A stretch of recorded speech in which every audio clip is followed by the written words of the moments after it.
La concurrence créée par les médicaments génériques fait baisser le prix des médicaments et améliore l'accès aux traitements plus abordables. Grâce aux génériques, plus de patients peuvent être soignés. MSF utilise des génériques pour traiter des maladies comme la tuberculose, le paludisme, le VIH-Sida et d'autres infections qui touchent les plus pauvres et les plus vulnérables. MSF dirige des programmes dans plus de 65 pays du monde, mais actuellement un accord commercial international cherche à imposer de nouvelles règles qui empêcheraient des millions de personnes vivant dans des pays en développement d'obtenir des médicaments génériques abordables et d'importance vitale. Avez-vous déjà entendu parler de l'accord de partenariat transpacifique, le PTP ? Non ? Vous n'êtes pas le seul, car les négociations se tiennent à huis clos, en secret. Tel qu'il est présenté aujourd'hui, le PTP risque de devenir l'un des accords commerciaux les plus préjudiciables de toute l'histoire en matière d'accès aux médicaments.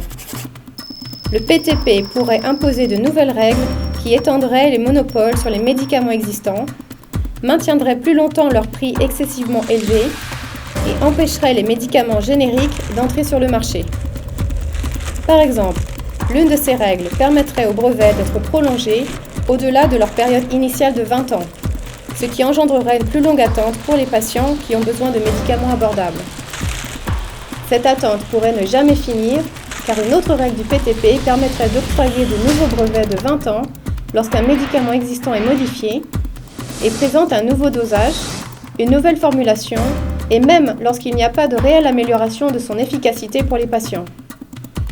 Les gens devront donc attendre plus longtemps pour que des médicaments génériques abordables soient disponibles.